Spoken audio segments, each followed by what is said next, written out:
புரட்சித் தலைவரே மற்றவர்களுக்கு சொன்ன அறிவுரை அதுதான். என்னை போன்று ஒப்பனை செய்து கொள்ளாதீர்கள். உங்களுடைய சுயத்தை நீங்கள் சுயமாக உங்களுக்கு என்ன வருமோ அதை செய்யுங்கள் என்று தான் சொல்லியிருக்கிறார். அதுதான் எல்லோருக்குமே பொருந்தும். ஓபிஎஸ் போன்றவர்களெல்லாம் ஒரு பெரிய பலத்தோடு இருப்பதை போன்ற தோற்றத்தை திமுகவும் அவர்களும் சேர்ந்து ஏற்படுத்த முயற்சிக்கிறார்கள். ஏதோ அதிமுகவில் பிளவு இருப்பது போலவும். பாஜக அதிமுகவை கொஞ்சம் கொஞ்சமாக கபலீகரம் செஞ்சுட்டு வருது. அதிமுகவை இந்த அளவுக்கு ஒரு சிதறுவதற்கு காரணமே பாஜக தான் அப்படின்றாங்க. தமிழகத்தில் பாஜகவுக்கு பெரிய அளவில் வந்துட்டு ஒரு அங்கீகாரமோ மக்கள்கிட்ட ஒரு செல்வாக்கோ இல்லாத ஒரு சூழ்நிலையில் நீங்கள் அவங்க கூட வந்து கூட்டணி வச்சிருக்கிறது அதிமுகவுக்கு ஏதாவது ஒரு பின்னடைவு அப்படின்ற மாதிரி நினைக்குதா? உண்மையிலேயே ஓபிஎஸ்ஐ முதலமைச்சர் பதவியிலிருந்து விலகச் சொல்லியது யார்? அப்போ ஒரு தெளிவான சிந்தனை எடப்பாடியாரிடம் இருக்கிறது என்றால் எங்களை மதித்தால் நாங்கள் மதிப்போம்.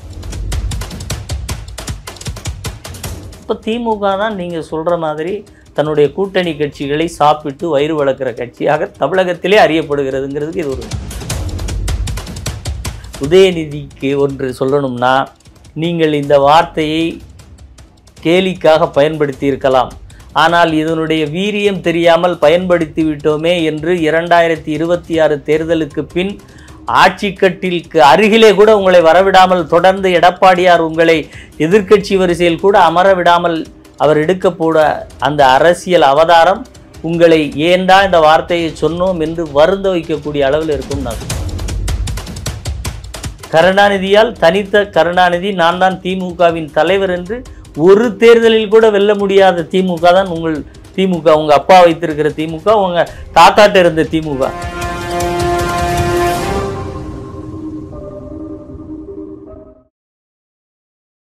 ஜம்பவா நேயர்களுக்கு வணக்கம். இன்றைய நேர்காணலில் நம்மோடு இணைந்திருக்கிறார் அதிமுகவினுடைய செய்தி தொடர்பாளர் திரு அதிவீர ராமபாண்டியன் அவர்கள். வாருங்கள் பேசுவோம். வணக்கம் சார். வணக்கம். இன்றைய சூழ்நிலையில் பார்த்தீங்க அப்படின்னா விஜய் அவர்கள் கட்சி ஆரம்பிச்சதுலேருந்து நிறைய ஒரு விமர்சனங்கள் வந்து அவர் எதிர்கொண்டுகிட்டு தான் இருக்கிறார். உண்மையிலே உங்ககிட்ட கேட்கணும் அப்படின்னா அவருக்கு கூட்டங்கள் பார்த்து நீங்கள் என்ன நினைக்கிறீங்க சார்? இல்லை, அவங்களுக்கு அவருடைய ரசிகர்கள் கூடுறாங்க, இளைஞர்கள் அவரை பார்க்க வேண்டும் என்கின்ற ஆவலில் கூட்டம் கூடுகிறது. அந்த அடிப்படையில் தான் இப்போது நாம் பார்க்க முடியும். இன்னும் தேர்தல் களத்தில் சென்று அவர்கள் தேர்தல் களத்தில் பணியாற்றி இதை வாக்குகளாக பெற முடிகிறதா என்பதை பொறுத்து தான் இந்த கூட்டத்தினுடைய தன்மை குறித்து நாம் சொல்ல முடியும். ஏன்னா வந்து ரசிகர்கள் அப்படின்னு ஒரு கட்டத்துக்குள்ளே வந்து அடக்க முடியாது. ஏன்னா அவரை வந்து தன்னை வந்து எம்ஜிஆர் அப்படின்னு தான் நிறைய இடங்களில் வந்துட்டு அவர் கட்சியை சேர்ந்து சொல்கிறாங்க. எம்ஜிஆருக்கு அடுத்தது விஜய் அவர்கள் அப்படின்னு சொல்கிறாங்க. ஸோ இந்த பிம்பத்தை நீங்கள் எப்படி பார்க்குறீங்க? இது போலியான கட்டமைப்பு. இதெல்லாம் புரட்சி தலைவருக்கு நிகர் புரட்சி தலைவர் மட்டும்தான். அவரோடு ஒப்பீட்டெல்லாம் தமிழக அரசியலில் இனி யாரும் அவரை ஒப்பிட்டு அவருக்கு பின் நான் என்று சொல்லக்கூடிய அளவுக்கு தமிழகத்தில் யாரும் கிடையாது இதுவரைக்கும். அவருக்கு இருந்த மக்கள் செல்வாக்கு என்பது அது வேறு விதமான மக்கள் செல்வாக்கு. அப்படிப்பட்ட ஈர்ப்பு இன்றைக்கு ஒரு நடிகர்கள் மீது மக்களுக்கு இருக்கிறதா என்றால் இல்லை என்று தான் சொல்ல வேண்டும். இது அதாவது நடிகர்களை எப்போது வேண்டுமென்றாலும் வாட்ஸ்அப், ஃபேஸ்புக், முகநூல் இப்படி சமூக வலைத்தளங்களில் பார்த்து விடுகிற இந்த சூழ்நிலைகளில் அந்த ஈர்ப்பின் தன்மையே வேறுபாடு கொண்டது. புரட்சி தலைவர்னால் நீங்கள் வந்து திரையில் தான் பார்க்க முடியும். இப்போது ஒரு குறிப்பிட்ட எங்களை போன்ற வயது குறிப்பில் இருப்பவர்கள் டிவியில் பார்க்கறதுக்கு வாய்ப்பு கிடைத்தது.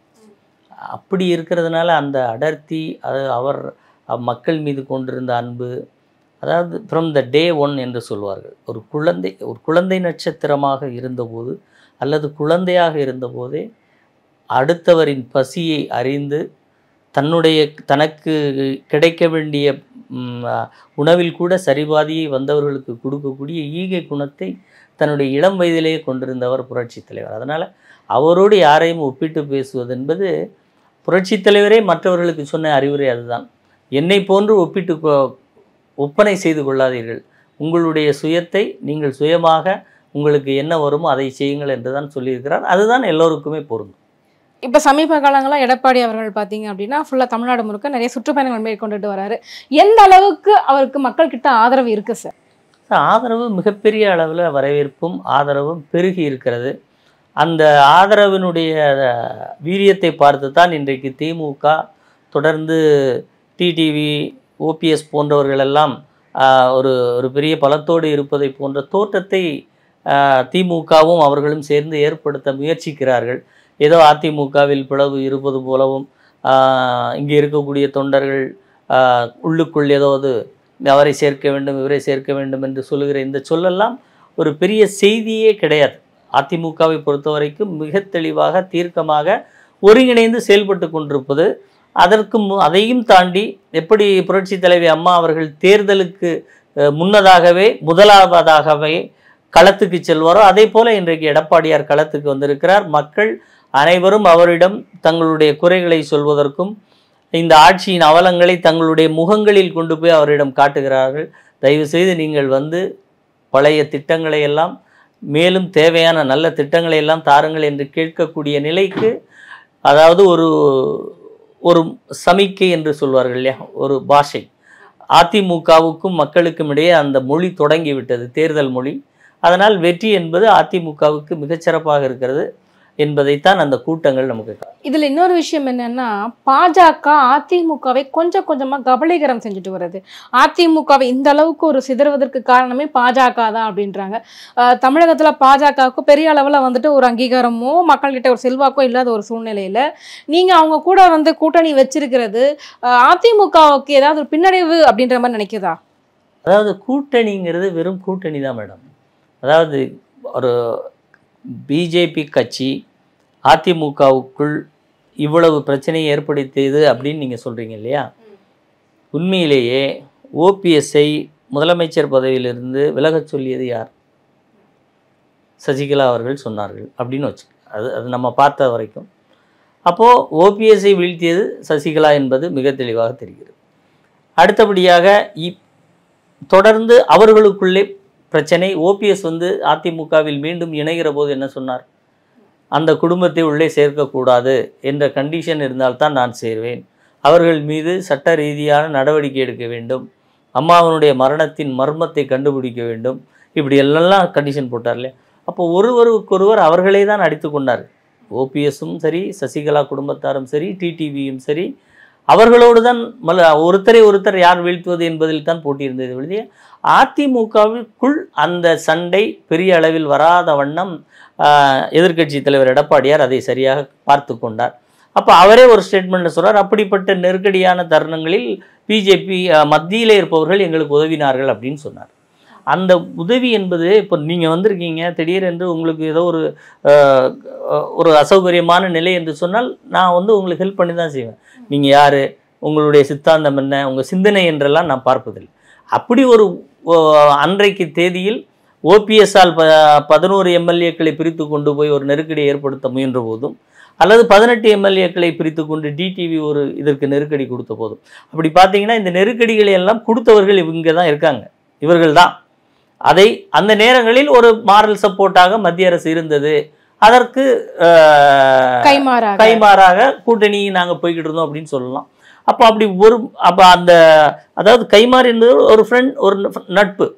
எப்படி வந்து ஏன்னா இந்த கைமாறு வந்து பாத்தீங்க அப்படின்னா கொஞ்ச நாளைக்கு முன்னாடி 2024 பாத்தீங்க அப்படின்னா இந்த எக்காலத்திலயும் வந்து பாஜக கூட நாங்க கூட்டணியே கிடையாது, எங்க தலைவர்களை பத்தி ரொம்ப தப்பா பேசிட்டாங்க, ஜெயலலிதா அம்மையாரை பத்தி ரொம்ப மோசமா பேசிட்டாங்க, கிடையவே கிடையாது அப்படின்னு சொல்லிட்டு இன்னைக்கு உதவிக்கு கைமாறு அப்படின்னு போறதுல எடப்பாடி அவர்களுக்கு வரக்கூடிய நெருக்கடிகள் வந்து தப்பிக்கிறதுக்காக இந்த கூட்டணியா? அப்படி இல்லை. அதாவது இப்ப நீங்க சொன்னீங்க இல்லையா, அப்ப அந்த காலகட்டத்தில் கைமாறு என்பதற்கும் ஒரு நட்போடு இருப்பது என்பதற்கும் அதே நட்பை அவர்கள் பேணினால்தான் அந்த கைமாறும் நட்பும் கிடைக்கும். நீங்கள் எங்களுடைய இயக்கத்தின் தலைவர்களே அன்றைக்கு பிஜேபியினுடைய தலைவராக இருந்த அண்ணாமலை அப்படி பேசுகிற போது அதை அவர்கள் தட்டி கேட்கவில்லை, இல்லை அவருக்கு உரிய முறையில் வார்னிங் கொடுக்கவில்லை என்பது போன்ற சில விஷயங்கள் இருந்ததால் அந்த கூட்டணியை விட்டு வெளியே வந்தோம். அதாவது கைமாறு என்பதற்கு நீங்களும் அதே நட்போடு இருக்கிற போது தான் அந்த கைமாறு எதிர்பார்க்க முடியும். ஏதோ கூட்டணியில் இருக்கிறார்கள் என்பதற்காக தலைவர்களை இது போன்று பேசிவிட்டு நாங்கள் கூட்டணி கைமாறு என்றால் அது நடக்காது. அப்போ ஒரு தெளிவான சிந்தனை எடப்பாடியாரிடம் இருக்கிறது என்றால் எங்களை மதித்தால் நாங்கள் மதிப்போம், நாங்கள் எப்படி உங்களை கொண்டாடுகிறோமோ அதே போல் நீங்கள் எங்களை கொண்டாடினால் கூட்டணி தொடரும். அதை விடுத்து நீங்கள் கூட்டணியில் தானே இவர்கள் இருக்கிறார்கள், இவர்கள் மீது இப்படி ஏதாவது இவர்கள் தலைவர்களை பலகீனப்படுத்தி பேசலாம் என்று நினைத்தால் அதற்கு அதிமுக எந்த காலத்திலும் உடன்படாது என்பதுதான் நாடாளுமன்ற தேர்தலில் நாங்கள் வெளியே நின்று காட்டியதற்கான ஒரு உதாரணம். இப்போது தேர்தல் மீண்டும் கூட்டணி சேர்ந்திருக்கிறோம் என்று சொன்னால், இப்போது அவர்கள் அந்த தலைமையை மாற்றியிருக்கிறார்கள். இப்போது அவர்கள் அணுகுமுறையில் மாற்றம் ஏற்பட்டிருக்கிறது. அதன் அடிப்படையிலே கூட்டணி சேர்ந்திருக்கும். அதனால் கூட்டணி என்பது தேர்தலில் வாக்குகள் யார் அதிகம் பெறுகிறார்களோ அவர்கள்தான் வெற்றி பெறுவார்கள். அதனால் அதிமுகவோடும் பிஜேபியோடும் கூட்டணி என்பது அதிகப்படியான வாக்குகளை பெறுவதற்காகத்தானே ஒழிய அவர்களுடைய சித்தாந்தத்தை நாங்கள் ஏற்றுக்கொள்வதில்லை, எங்களுடைய சித்தாந்தத்தை அவர்கள் ஏற்றுக்கொண்டதாக இல்லை. அப்படி என்றால் தமிழகத்தில் வேறு கட்சியே இருக்க முடியாது. ஒரே சித்தாந்தம் என்றால் அதிமுக கூட்டணியில் சேர்கிறவர்கள் தங்களுடைய சித்தாந்தத்தை எல்லாம் வைத்துவிட்டு வர வேண்டும் என்று சொன்னால் அதிமுக சித்தாந்தம் மட்டும்தான் இருக்கும். திமுக கூட்டணியில் உள்ளவர்கள் திமுக சித்தாந்தத்தை மட்டும்தான் ஏற்றுக்கொள்ள வேண்டும்னா வேற யாரும் தேவையில்லை. அப்புறம் நீங்கள் இந்த கேள்வியினுடைய தொடக்கத்தில் ஒன்று சொன்னீங்க, பிஜேபி அதிமுகவை சாப்பிட்டுரும் கபலீகரம் செஞ்சிடும். ஆனால் இன்றைக்கு உண்மையாகவே திமுக கூட்டணியில் இருந்த 4 கட்சிகள் தேர்தல் அங்கீகாரத்தை இழந்திருக்கிறது. அப்போ உண்மையிலேயே தன் கூட்டணி கட்சியை சாப்பிடுகிற கட்சி எது? இன்னைக்கு ஜவஹர்லா கட்சியினுடைய அங்கீகாரம் போச்சு, கொங்கு மக்கள் கட்சியினுடைய அங்கீகாரம் போச்சு. இப்படி நீங்கள் 4 திமுக கூட்டணியில் 4 கட்சிகளுக்கு மேல் அங்கீகாரத்தை இழந்திருக்கிறார்கள். அப்போ திமுக தான் நீங்கள் சொல்கிற மாதிரி தன்னுடைய கூட்டணி கட்சிகளை சாப்பிட்டு வயிறு வளர்க்குற கட்சியாக தமிழகத்திலே அறியப்படுகிறதுங்கிறதுக்கு இது ஒரு சிறந்த உதாரணம். சமீபத்தில் உதயநிதி அவர்கள் பேசும்போது பார்த்தீங்க அப்படின்னா அதிமுகவினுடைய பொதுச் செயலாளராக எடப்பாடி பழனிசாமி தான் நீடிக்கணும், ஏன்னா அப்போதான் வந்துட்டு திமுக வந்துட்டு தொடர்ச்சியாக வெற்றிகளை பெற முடியும் அப்படின்னு சொல்லியிருக்கிறாரு. இந்த ஸ்டேட்மெண்ட்டை நீங்கள் எப்படி பார்க்குறீங்க? கிட்டத்தட்ட ஒரு கிண்டல் பண்ணுற மாதிரி இல்லையா? இல்லை, நாங்கள் அவருக்கு என்ன சொல்கிறோன்னா, உதயநிதிக்கு ஒன்று சொல்லணும்னா, நீங்கள் இந்த வார்த்தையை கேலிக்காக பயன்படுத்தி இருக்கலாம், ஆனால் இதனுடைய வீரியம் தெரியாமல் பயன்படுத்தி விட்டோமே என்று 2026 தேர்தலுக்கு பின் ஆட்சிக்கட்டிற்கு அருகிலே கூட உங்களை வரவிடாமல் தொடர்ந்து எடப்பாடியார் உங்களை எதிர்க்கட்சி வரிசையில் கூட அமர விடாமல் அவர் எடுக்கப்போட அந்த அரசியல் அவதாரம் உங்களை ஏண்டா இந்த வார்த்தையை சொன்னோம் என்று வருந்த வைக்கக்கூடிய அளவில் இருக்கும்னு நான் சொல்கிறேன். நீங்களாம் ஏமாத்திரம். நீங்களாம் திமுக எப்போ ஆட்சிக்கு வந்திருக்கீங்க? அண்ணாவுக்கு பிறகு அண்ணாவுக்கு முதல்வராக இருப்பதற்கும் புரட்சித் தலைவர் இணைந்தும் பெற்ற வெற்றியில் முதலமைச்சராக வந்தவர் உங்கள் தாத்தா. உங்கள் தாத்தா நான் தான் திமுகவின் தலைவர், நான் தான் ஒன் மேன் லீடர் என்று சொல்லி தேர்தலை சந்தித்து எப்போ ஜெயிச்சார் தெரியுமா? அவர் அரசியலுக்கு வந்து பல அரை நூற்றாண்டுகளுக்கு மேலே 89 ஜெயிச்சார். அதுவும் அதிமுக பிரிவுபட்டிருந்த போது. அதனால் நீங்கள் இந்த வாய்ச்சவடால் விடுறது, ஒரு பொதுச் செயலாளராக இருந்தால் நாங்கள் ஜெயிச்சிரோம்னு சொல்கிற வேலையெல்லாம் இங்கே ஆகாது. உங்கள் தாத்தாவுக்கே அந்த அத்தனை பெரிய தோல்வியை கொடுத்த இயக்கம் அனைத்து இந்திய அண்ணா திராவிட முன்னேற்ற கழகம். அதிமுக உதயமான பிறகு 3 ஆண்டுகள் நீங்கள் தொடர் தோல்வியில் இருந்தவர்கள். அப்போது கிட்டத்தட்ட அண்ணா முதலமைச்சரானதிலிருந்து புரட்சி தலைவர் மறைகிற வரை கருணாநிதியால் தனித்த கருணாநிதி நான் தான் திமுகவின் தலைவர் என்று ஒரு தேர்தலில் கூட வெல்ல முடியாத திமுக தான் உங்கள் திமுக. உங்கள் அப்பா வைத்திருக்கிற திமுக, உங்கள் தாத்தாட்ட இருந்த திமுக. அதனால் எங்களுடைய இயக்கத்தினுடைய பொதுச் செயலாளரை தொண்டர்கள் தேர்ந்தெடுக்கிறார்கள். அதே மாதிரி தொண்டர்கள் தேர்ந்தெடுக்கக்கூடிய ஒரு அரை நாள் இந்த திமுகவை விட்டு பாருங்கள், உயிரோடு இருக்குதான்னு பார்ப்போம். திமுக ஒருத்தர் மறைவுறதுக்கு முன்னாடி இவர் தான் அடுத்தவர்னு சொல்லி வைக்கிறீங்க. கேட்டால் பகுத்தறிவு ஜனநாயகங்கிறீங்க. ஏன் உங்கள் குடும்பத்திலே இல்லாதவர் திமுகவுக்கு தலைமை தாங்க முடியாதா? அப்படி ஒரு நிலையை ஏற்படுத்தி ஒரு அரை நாள் அல்லது ஒரு நாள் போட்டி நடத்தி பாருங்களேன். திமுகவில் யாராவது ஒருத்தர் அங்கே இருக்காங்களான்னு பாருங்கள்.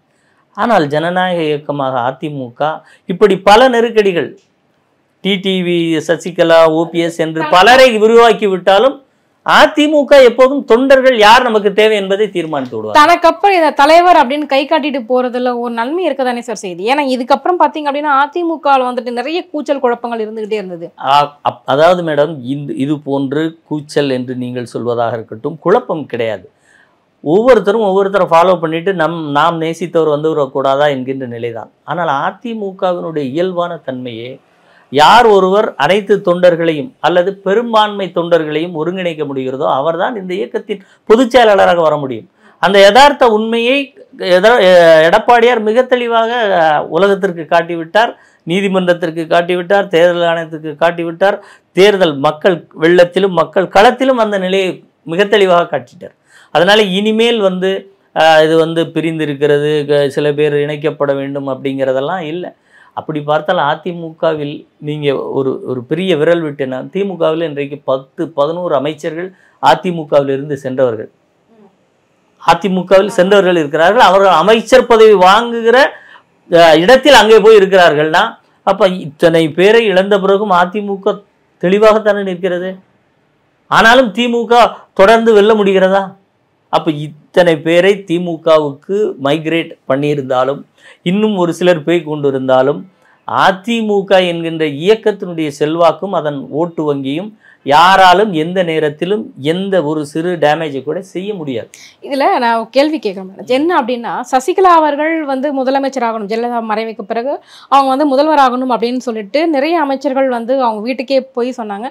அதுல எடப்பாடி அவர்களும் ஒருவர். அவரும் தான் போனார். கிட்டத்தட்ட எல்லாருமே பார்த்துருப்போம், காணொலியில் காலில் விழுந்து ஆசீர்வாதம் வாங்கினது எல்லாமே பார்த்துருப்போம். திரும்ப அவங்களை ஏன் விலக்கி வைக்கணும்? திரும்ப கட்சிக்குள்ளே கூட்டிகிட்டு வந்தால் என்ன பிரச்சனை அவருக்கு? மறுபடியும் இபிஎஸ் அவர்களுக்கு தன்மையில் நம்பிக்கை இல்லையா? உள்ளே வந்தாங்க அப்படின்னா தன்னுடைய பதவி போயிடும் அப்படின்னு நினைக்கிறாரா? இல்லை, அது இல்லை மேடம். அதாவது மிக தெளிவாக இப்போது இந்த ஒரு விஷயம் என்னென்னா, அந்த சசிகலா அம்மையாரே ஒரு விஷயத்தை புரிந்து கொள்ள வேண்டும். அதாவது சிறை தண்டனை அனுபவித்த பின்பு அவர் இந்த இயக்கத்திற்குள் ஒரு தலைமை பொறுப்பில் வருவது சரியாக இருக்குமா என்கின்ற கேள்வி அவரை முதல்ல சிந்தித்து பார்க்கணும். ஒரு பார்த்தா ஜெயலலிதா அம்மையாருக்கும் மேலே அப்படி இல்லை மேடம். அதாவது அந்த தண்டனையினுடைய ஜட்ஜ்மெண்டோடு வந்து மிக தெளிவாக புரட்சித் தலைவி அம்மா அவர்களே அபேட்மெண்ட் என்று சொல்வார்கள். இறந்தவரோடு வழக்கு இறந்தவரோடு முடிந்துவிடும் என்கின்ற ஒரு நிலையை தாண்டி அவங்க மேலே எந்த குற்றச்சாட்டும் இல்லை என்பதை மிக தெளிவாக உச்சநீதிமன்றம் கோடிட்டு காட்டியிருக்கிறது. அது டிபேட்டுக்குள்ளேயும் எடுத்து செல்ல முடியாது. ஒருவர் இறந்த பிறகு அவர் குற்றவாளியா இல்லையா என்பதை நீதிமன்றம் கூட வாதத்திற்கு எடுத்துக்கொள்ள முடியாது. அப்படிப்பட்ட நிலையில் அவர் மறைந்திருக்கிறார். அதனால் அவரோடு இருந்தார் என்றால் அவரோடு இருந்ததாலேயே பல தவறுகள் கூட நடந்திருக்கலாம் என்று சொல்கிறவர்களும் இருக்கிறார்கள். இந்த கருத்தோடு ஒட்டி பேசுகிற போது இவரால் கூட இது நடந்திருக்கலாம். இன்னும் சொல்ல போனால் நான் சொன்னேன், திமுக தலைவர் கருணாநிதி ஜெயிப்பதற்கு 91 ஆட்சியில் அமைந்த அதிமுக ஆட்சிக்கு வந்த பின் அந்த வளர்ப்பு மகன், ஆடம்பர திருமணம், இது போன்ற சில விஷயங்கள் மிகப்பெரிய காரணமாயிடுச்சு இல்லையா? அது இல்லை என்றால் மீண்டும் அதிமுக அப்போதே 2வது முறை புரட்சித் தலைவர் அம்மா காலத்திலும் வென்றிருக்கக்கூடிய நிலை இருக்கிறது. அதனால் ஒருவருடைய இருப்பும் அவர்கள் கட்சியிலே தொடர்ந்து பயணிக்கிறதும் வளர்ச்சியா வீழ்ச்சியா என்பதை நாம் பார்க்கணும். அந்த அடிப்படையில் இன்றைக்கு தொண்டர்கள் அதை ஏற்றுக்கொள்கிறார்களாங்கிற அடுத்த நிலைக்கும் நம்ம போகணும். இப்போ உண்மையிலேயே சசிகலா அம்மையார் வந்து இந்த இயக்கத்தின் மீது அன்பு கொண்டிருந்தால் ஒரு இணைப்பை ஏற்படுத்த வேண்டும் என்று நினைப்பவர்கள், ஜானகி அம்மையார் இருக்காங்க பார்த்தீங்களா, இப்போ அவர்கள் வந்து புரட்சி தலைவருடைய மனைவியார். ஒரு தேர்தலை சந்தித்து பார்க்கிறார்கள். அந்த தேர்தல் சந்திப்பிலேயே புரட்சி தலைவி அம்மாவை தொண்டர்கள் கட்சியினுடைய தலைவராக பொதுச் செயலாளராக ஏற்றுக்கொள்கிறார்கள் என்று தெரிந்தவுடன் அவர் வந்து தன்னிடம் இருக்கிற தொண்டர்களை நீங்கள் அதிமுகவில் செயல்படுங்கள் என்று இணைத்துவிட்டு அவர் வெளியேறிக்கொள்கிறார். ஏனென்றால் அந்த ஒரு பிளவு மனப்பான்மை அல்லது ஒரு குரூபிசம் என்பது இருக்கக்கூடாது. ஒரு கட்சி மிக தெளிவாக தீர்க்கமாக பயணிக்க வேண்டும் என்பதன் அடிப்படையில் அவங்க சொன்னாங்க. அதை போல வந்து இவர்கள் ஒருங்கிணைத்தல் என்கின்ற முன்னெடுப்பு அப்படித்தான் இருக்க வேண்டும். இதுக்கு பயமா இல்லை நாங்கள் அந்த கேள்வியிலேயே நீங்கள் ஒன்றிணையதற்கான எண்ணம் சரியில்லைன்னு வருது பார்த்தீங்களா? இப்போ இந்த எண்ணம் ஏன் வர்றதுன்னு நீங்கள் ஒரு கேள்வியாக வைக்கிறீங்க. அவர்களை இணைத்தால் என்ன அப்படின்னா, இப்போ அவர்கள் பேசுகிறதெல்லாம் பார்த்தீங்க இல்லையா? இப்போது டிடிவி அப்படி பேசுகிறது, நாங்கள்லாம் அவரை வந்து சிஎம்மாக ஏற்றுக்கிட்டா அப்புறம் எதுக்கு அப்படின்னா, இப்போ இவரை நீங்கள் சேர்க்க சொல்கிறீங்களா? நீங்கள் கேள்வி கேட்குறீங்க, அதற்கான பதிலை டிடிவி அந்த பக்கம் பேசிக்கிட்டே தானே இருக்கும். டிடிவிக்கு அதிமுகவோடு இணைய வேண்டும் என்கின்ற எண்ணம் ஒரு துளி கூட கிடையாது. அப்படி யாராவது இணைய வேண்டும் என்று முன்னெடுத்தால் கூட உடனடியாக எங்காவது அமைதியாக இருந்தவர் மீடியா முன்னாடி வந்து அதை குலைச்சி விடுவார். அதுக்கு ஓபிஎஸ் வந்து ஒரு 2-3 நாள் அமைதியாக தான் இருந்தார், செங்கோட்டையன் அவருடைய அந்த கோரிக்கை வந்தபோது. ஆனால் அந்த சிறு அமைதி கூட எங்கே ஓபிஎஸ் மீண்டும் போய் அதிமுகவில் சேர்ந்து விடுவாரோ என்று பயந்து ஓபிஎஸ்ஸுக்காக வக்காலத்து வாங்கி ஓபிஎஸ்ஸை இல்லை உங்களுடைய மனநிலையை நீங்கள் வந்து இப்படி தான் இருக்கணும், ரஃப் அண்ட் டப்பாக மாறுங்க, நாம் போய் ஏதாவது கெடுக்கலாமான்னு தான் யோசிக்கணும், இணைவது குறித்து யோசிச்சிடவே கூடாதுன்னு கிளப்பி விட்டவர் டிடிவி. அவருடைய அந்த பேட்டிகளை பாருங்கள், தொடர் பேட்டிகள் அப்படி தான் இருக்கும். அப்போ இந்த 3 பேர்களும் ஒருத்தரை காலை வாரி விட்டு கொள்வதில் தான் மிக தெளிவாக இருக்கிறார்களே ஒழிய இயக்கம் ஒன்றுபட வேண்டும் என்கின்ற எண்ணத்தில் இவர்கள் இன்னும் வரலை. இதுதான் இப்போ நீங்கள் எல்லாரும் சொல்லுவாங்க, புரட்சி தலைவர் இணைக்கலையா, புரட்சி தலைவி அம்மா பிரிந்தவர்களை இணைக்கலையான்னா அந்த இணைப்புகளின் போது வெளியேறியவர்கள் தாங்கள் எடுத்த நிலைப்பாடு தவறு என்பதை உணர்ந்து நாங்கள் தலைமையோடு இணைந்து செயல்படுகிறோம் என்கின்ற மனநிலைக்கு வந்தவர்கள். ஆனால் இவர்கள் அப்படி இல்லை. அதிமுகவில் நீங்கள் ஒரு சிறு, அதாவது 0% இருக்கக்கூடிய நீங்கள் அதிமுக என்கின்ற பேர் இயக்கத்தில் 66 எம்எல்ஏக்களை கொண்டு பொதுக்குழுக்களை நடத்தி வந்து கொண்டிருக்கிற எடப்பாடியாருடைய தலைமை, அவர் முதலமைச்சராக வேண்டுமா வேண்டாமா என்று வெளியே இருந்து சொல்வதற்கு முதல்ல நமக்கு அதற்குண்டான வாக்கு வங்கி இருக்கிறதா, இல்லை அதற்குண்டான தகுதி இருக்கிறதா, அதற்கு தேவையான தொண்டர்கள் இருக்கிறாங்களா, கட்டமைப்பு நம்மக்கிட்ட இருக்கா? அப்போ இந்த டிமாண்ட் வைக்கிற போதே உங்களுக்காக நீங்கள் அரசியல் ரீதியாக இங்கே வருவதற்கோ அதிமுகவின் மீதான அபிமானத்தோடோ இல்லை அதிமுக வெல்ல வேண்டும் என்கின்ற சிந்தனையிலோ நீங்கள் இல்லை என்பதுதானே உண்மை.